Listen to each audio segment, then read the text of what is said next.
My name is Olivia. I'm 32, a marketing director at a high-tech startup that's been the center of my life for the last 5 years. My job is demanding, but it's also where I feel powerful, in control, and, ironically, loved. There, I know exactly where I stand. My colleagues look up to me, my ideas are valued, and my leadership is respected. Every day I walk into that office and feel like I'm building something important. But the minute I step outside those glass doors and back into my personal life, it feels as if everything falls apart. I have a husband, Lucas, who is technically a great guy. You know the type: steady job in finance, a good sense of humor, thoughtful when it matters, and the kind of man who everyone describes as nice. But lately, nice feels like it just isn't enough. Lately, I can't shake the feeling that we're just two people sharing a space, not really sharing a life. It's hard to pinpoint when exactly the cracks started forming. Maybe they've always been there, and I just ignored them. When we first got together, Lucas was everything I thought I wanted. He was stable, reliable, and ready to settle down, while I was more spontaneous, always dreaming of building something, achieving something bigger than myself. At the time, I thought our differences would balance each other out. I figured that his calm and steady demeanor would soothe my restless spirit, and for a while maybe it did. I convinced myself that we made sense because we loved each other in the way that seemed mature and practical. Love, after all, wasn't supposed to be some dizzying fairy tale. I'd had enough of those dizzying romances in my 20s, the kind that start with fire and end in ashes. I was done with that kind of hurt, or so I thought. Now I'm not so sure. Lucas and I have been married for almost 7 years, and it feels like we're just two people fulfilling roles we signed up for a long time ago. We don't argue much, not anymore. But we also don't talk, not really. We go through the motions of dinner, discussing work, bills, our schedules, even the occasional vacation plan. But it's like we're reading lines from a script, not really talking, not really seeing each other. Sometimes I wonder if this is just what marriage is supposed to be, a partnership that looks good on paper but doesn't exactly feel like the storybooks. But then, why does the thought of another 30 years like this make my chest feel tight? Why do I look at Lucas, the man I used to adore, and feel nothing but ambivalence? My best friend Mia says I'm overthinking it, that I'm too used to the adrenaline of the corporate world. She claims I'm addicted to the excitement of deadlines, board meetings, and launches, and that I'm just projecting those expectations onto my marriage. But it feels deeper than that. There's a quiet loneliness in our relationship that I can't ignore anymore. It feels like the foundation has cracked, and instead of repairing it, we've just been building more layers on top, pretending the fracture isn't there. I think that's where the hatred for love has started to seep in. Love, the way it's portrayed in movies, in novels. It feels like a cruel lie. I'm not supposed to say that, am I? But I hate it. I hate how love is painted as this magical force that's supposed to solve everything. Love didn't solve anything for me. It didn't fix my flaws, and it didn't save our marriage. It didn't even make me happy. At best, it gave me comfort, a temporary sense of security that wore off over time. It's not that I don't care for Lucas. I do. In some ways, he's my best friend.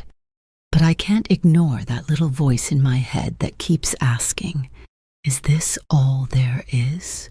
The voice that reminds me of the wild dreams I once had, the places I wanted to go, the life I envisioned for myself, full of passion and purpose. Somewhere along the way, I convinced myself that settling down was the mature, responsible choice. And I'm not blaming Lucas.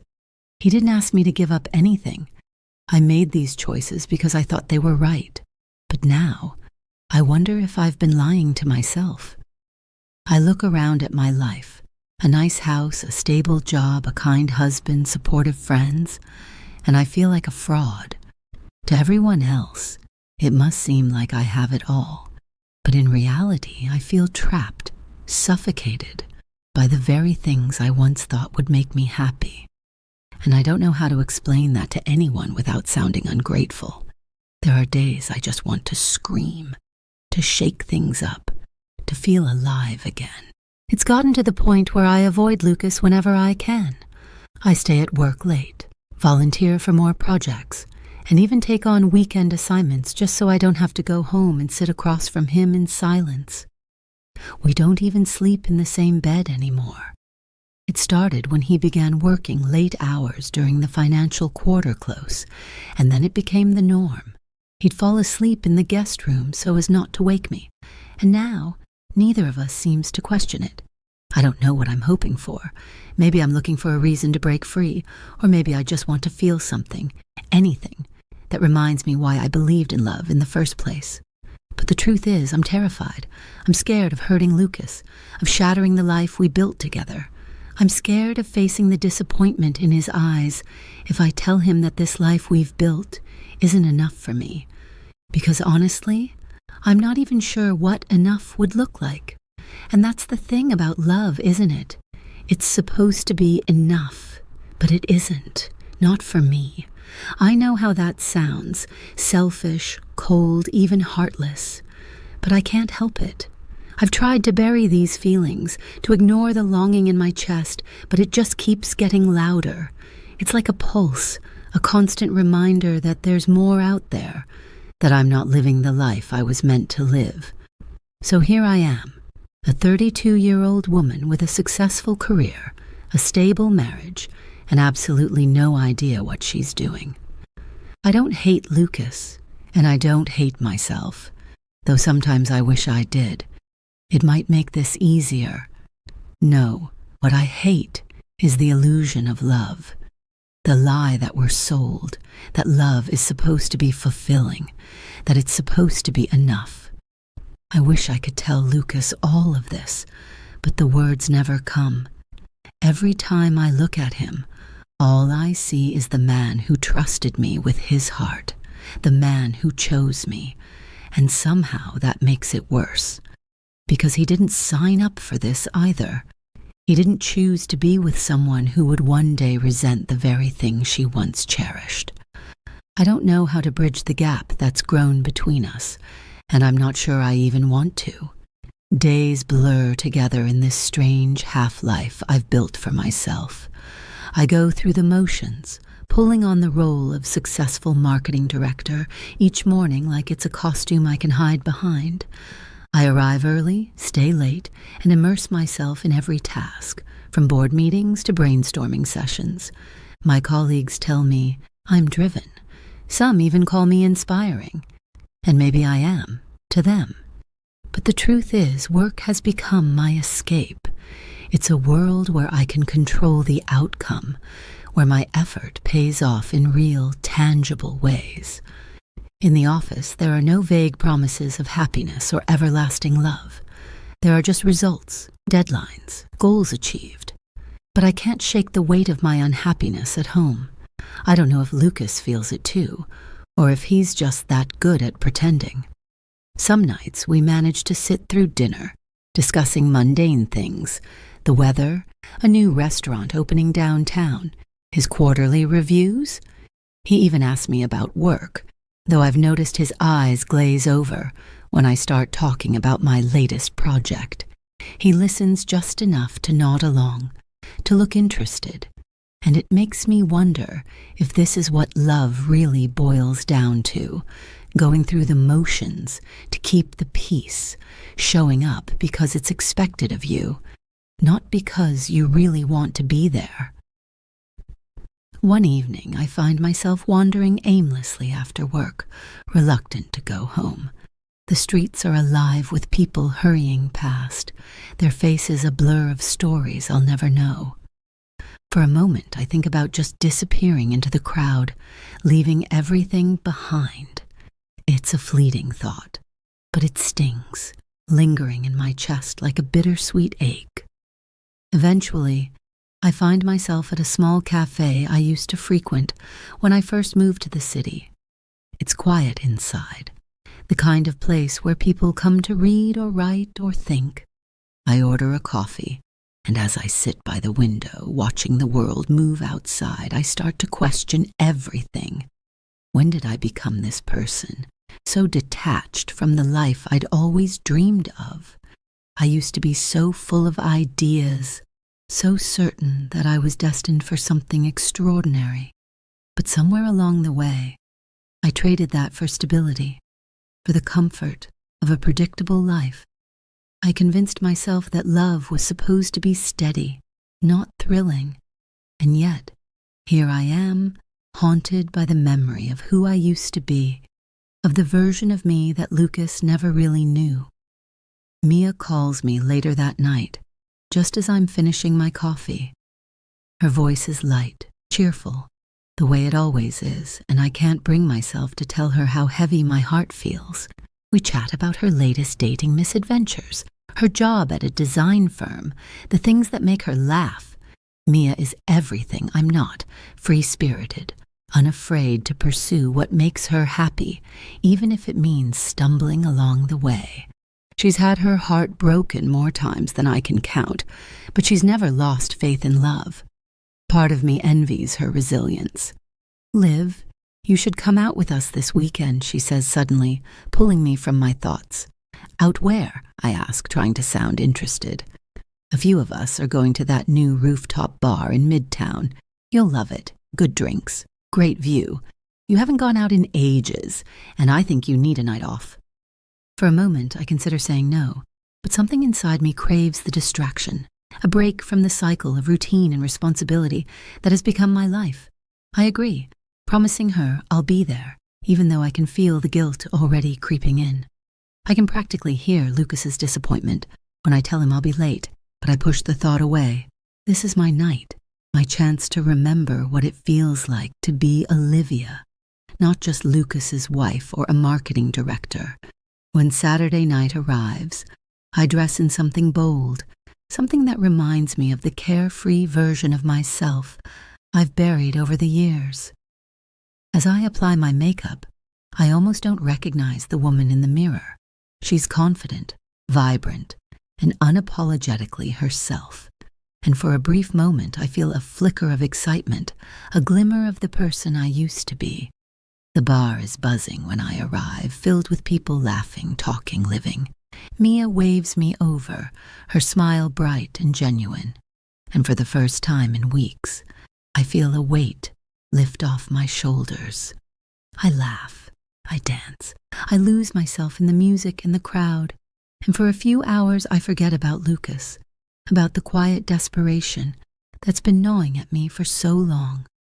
At one point, I find myself talking to a man at the bar, a stranger with an easy smile and a charm that reminds me of the guys I used to date before Lucas. He's flirtatious, attentive, and I can't deny the thrill that runs through me. It's innocent, I tell myself. Just a harmless conversation, a reminder that I'm still alive, still capable of feeling something beyond the numbness that's settled over me. But as the night goes on, guilt starts to creep in. I excuse myself, telling Mia that I need some air, and I make my way to the rooftop terrace. The city sprawls out before me, a glittering sea of lights, and I feel so small standing there, lost in a life that feels too big, too empty. I don't know how long I stand there, lost in my thoughts, but eventually I feel a familiar presence beside me. It's Mia, her face softened with concern. "Liv, what's really going on?" she asks gently, her voice laced with worry. "You've been so distant lately, like you're carrying the weight of the world on your shoulders." The words pour out before I can stop them. I tell her everything, the loneliness, the resentment, the feeling that I'm trapped in a life that doesn't feel like mine. She listens quietly, her eyes never leaving mine, and for the first time in a long time, I feel seen.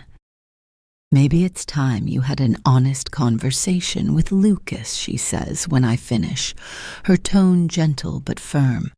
"You can't keep pretending, Liv. It's not fair to either of you.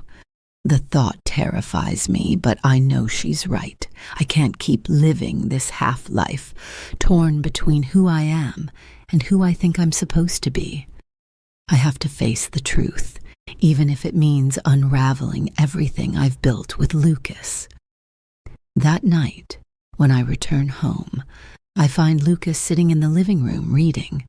He looks up when I walk in, his eyes warm but distant, and I wonder if he can sense the storm brewing inside me. I sit down across from him, my heart pounding, and take a deep breath. "Lucas," I begin, my voice barely a whisper. "We need to talk." He sets his book down, his expression shifting to one of concern. "Olivia, is everything okay?" I pause, searching for the right words. But there's no easy way to say what I need to say, so I just let the truth spill out, raw and unfiltered. "I'm not happy, Lucas.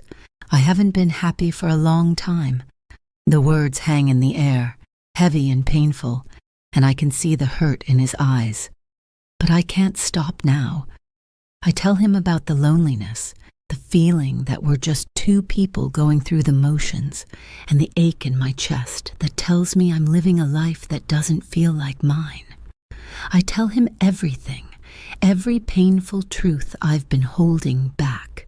He listens, his face a mixture of shock, sadness, and something else I can't quite place. And when I'm done, there's a long, agonizing silence between us. I brace myself for his anger, for his hurt, for whatever comes next. But when he finally speaks, his voice is soft, almost resigned. "I've felt it too, Olivia," he says quietly. "I just didn't know how to say it." The weight of his words hits me like a tidal wave, and I realize that he's been hurting too. We've both been pretending, both been clinging to a version of love that no longer exists.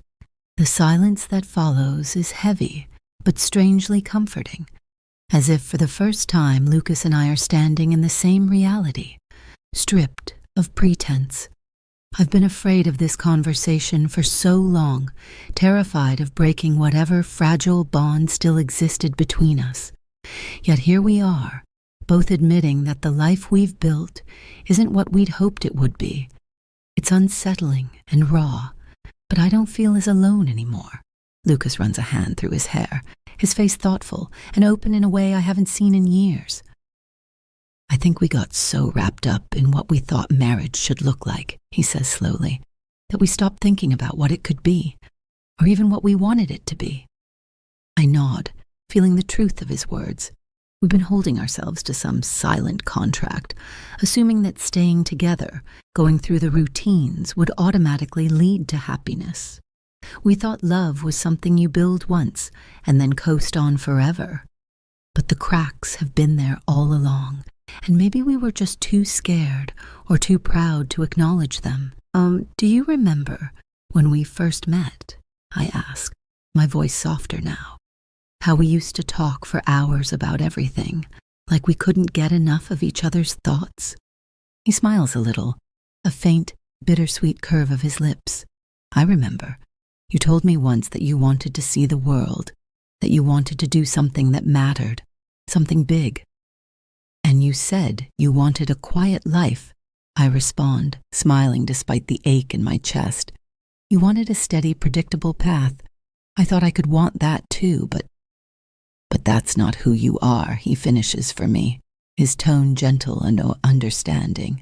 And I think deep down I always knew that. His words sting, but not in a painful way. It's the kind of sting that comes with honesty, with acknowledging something that's been left unsaid for far too long. We've both been living in a compromise, one that neither of us truly wanted, and yet neither of us had the courage to break free from it. "What do we do now?" I ask, my voice trembling with the weight of the question. It's one thing to admit the truth, but another thing entirely to face the consequences. Lucas sighs, looking down at his hands. "I don't know, Olivia. I really don't." He looks up, his eyes meeting mine with a mixture of sadness and determination. But I think we owe it to ourselves and to each other to find out. We sit together in silence, both of us lost in our thoughts, our memories, the tangled mess of feelings that has built up over the years. I think about the nights I spent avoiding him, the guilt I felt for wanting something more, something different. And I realize that he's been living with his own version of that loneliness, carrying a weight that I never truly understood. Maybe we need to step back, I suggest, the words coming out before I can second-guess them. Maybe we need time to figure out who we are, apart from each other. Lucas looks at me, his expression contemplative. Are you saying we should separate? The word hangs in the air, heavy and daunting. The thought of it scares me, but it also feels like release, a way to breathe again. I nod slowly, feeling both terror and relief. Yes, I think maybe that's what we both need. He doesn't respond immediately, but I can see him wrestling with the idea, the weight of it pressing down on him. Finally, he nods, a resigned acceptance in his eyes. Maybe you're right. And just like that, we make a decision that feels monumental and terrifying. We agree to separate, to give each other the space to rediscover who we are outside of this marriage, outside of the roles we've clung to for so long. There are no raised voices, no tears, just a quiet understanding that we've reached the end of something, and perhaps the beginning of something else. The next few weeks are a blur of logistics and emotions. We move through the house like ghosts, packing up belongings, dividing up the life we've shared.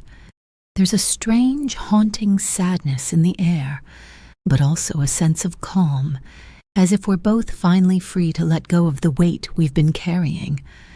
We still talk, still share meals occasionally, but there's a distance between us now, an unspoken understanding that we're moving in different directions. I find a small apartment downtown, close to work, and the cafe I rediscovered that night. It's modest, quiet, and oddly comforting, like a space I can fill with pieces of myself that I've kept hidden for so long.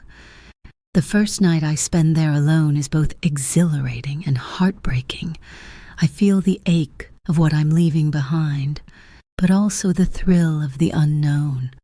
Lucas and I stay in touch, meeting occasionally for coffee or a quick dinner. Our conversations are tentative, careful, as if we're trying to figure out who we are to each other now.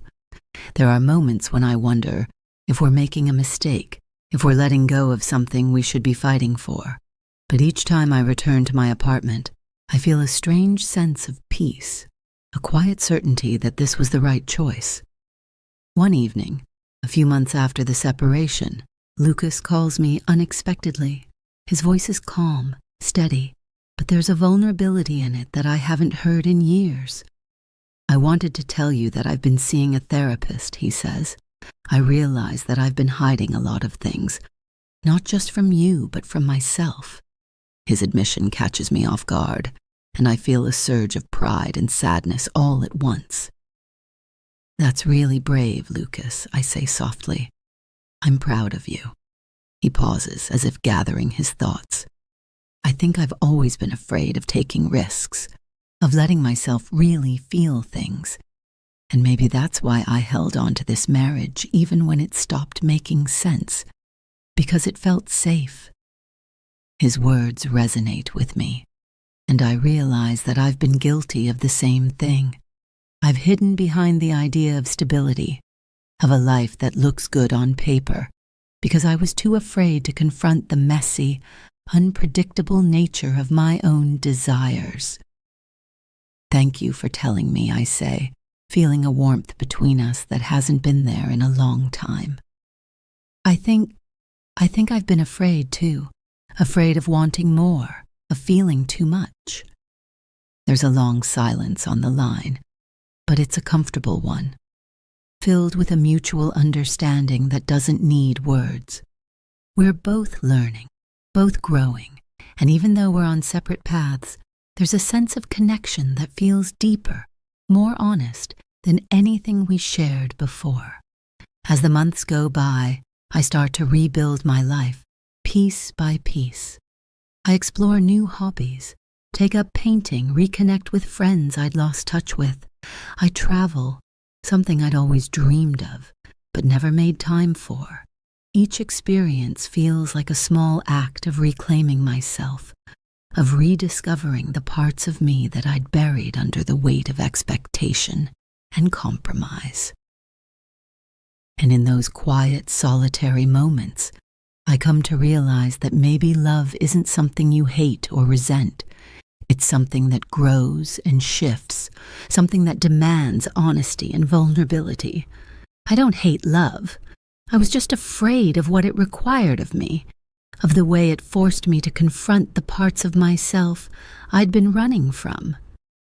One day, as I'm walking through the city, I run into Lucas by chance. We smile, share a hug, and catch up like old friends.